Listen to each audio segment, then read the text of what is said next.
पश्चिम बंगाल में अभी कुछ ही समय पहले विधानसभा के चुनाव संपन्न हुए थे। जनता ने अपना कीमती वोट देकर सरकार चुनी थी। उन मतों का पूरा हिसाब किताब और डेटा इन्हीं ईवीएम मशीनों के भीतर कैद था। लेकिन अचानक ऐसा क्या हुआ कि कड़ी सुरक्षा वाले एक सरकारी भवन के भीतर इतनी भयानक आग लग गई, जहां परिंदा भी पर नहीं मार सकता था, वहां हजारों की तादाद में रखी ईवीएम मशीनें धो धोकर जल गईं और सिस्टम सोता रहा। यह घटना सीधे तौर पर सरकार की सुरक्षा व्यवस्था और मंशा को कटघरे में खड़ा करती है।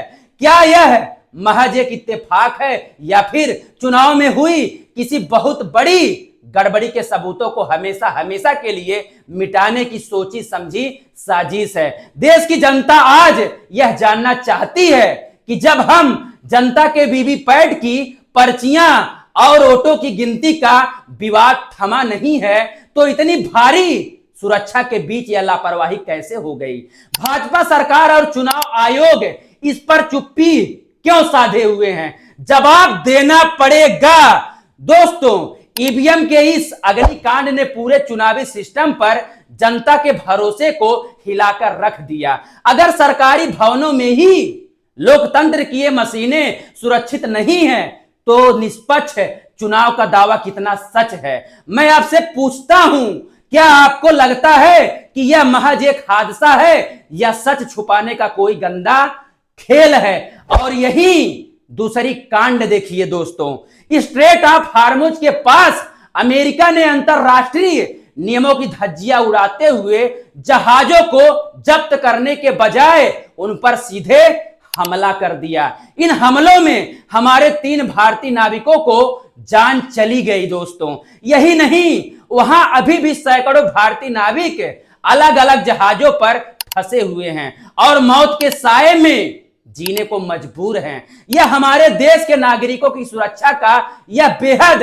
गंभीर और अहम सवाल है। लेकिन हैरान करने वाली यह बात है दोस्तों ना, कि इस घटना पर हमारी सरकार की तरफ से अमेरिका के खिलाफ कोई कड़ा आधिकारिक बयान या विरोध दर्ज नहीं कराया गया।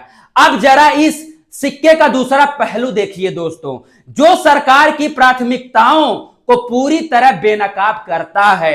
एक तरफ हमारे नाविकों का खून बह रहा है और दूसरी तरफ सोशल मीडिया पर अमेरिका के राष्ट्रपति डोनाल्ड ट्रंप का एक ट्वीट आता है, जिसमें वो मोदी जी को सबसे लंबे समय तक रहने वाले पीएम बताकर उनकी तारीफ के पुल बांध रहे हैं। हमारे प्रधानमंत्री जी उन मृत भारतीय नाविकों के परिवारों के लिए शोक का एक ट्वीट तक नहीं करते हैं, लेकिन ट्रंप की इस झूठी और चाटुकारिता से भरी पोस्ट पर तुरंत रिप्लाई करते हुए लिखते हैं, thank you president of Trump.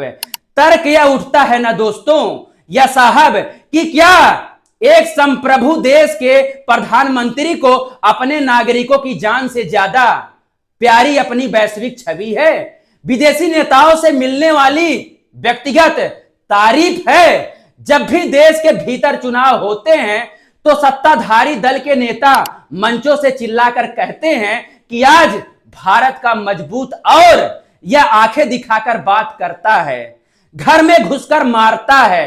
तो आज हम आपसे पूछना चाहते हैं कि आज जब अमेरिका खुलेआम अंतरराष्ट्रीय पानी में हमारे नागरिकों पर हमला कर रहा है, तो वो 56 इंच का सीना और वो लाल आंखें कहां गायब हो गई आपकी? अगर यही हमला किसी छोटे या कमजोर देश ने किया होता तो अब तक गोदी मीडिया ने युद्ध का माहौल बना चुका होता। लेकिन चूंकि हमला अमेरिका ने किया है, इसलिए पूरी व्यवस्था ने अपनी आंखें मूंद ली हैं, उनका कैमरा अंधा हो गया है। क्या एक लाचार और दब्बू विदेश नीति के सहारे हमें विश्व गुरु बनने का सपना देख रहे हैं, या देखना चाहिए? तो मेरे देश के भाइयों और बहनों, आज देश को बहुत गहराई से सोचना होगा। क्या हमें ऐसा नेतृत्व चाहिए जो देश के युवाओं और नागरिकों की मौत पर तो मौन साध ले, लेकिन विदेशी आकाओं से अपनी प्रशंसा सुनते ही गदगद हो जाए। सरकार को तुरंत अपनी इस नीति को बदलना होगा और अमेरिका के सामने मजबूती से इन 3 भारतीयों की मौत का हिसाब मांगना होगा। आपकी इस पूरी घटना और सरकार के इस रवैये पर क्या राय है? क्या मोदी जी को ट्रंप को धन्यवाद देने से पहले अमेरिका को कड़ा संदेश नहीं देना चाहिए था? अपने विचार नीचे कमेंट बॉक्स में पूरी बेबाकी से जरूर लिखिए। इस वीडियो को शेयर करिए। जय हिंद, जय भीम।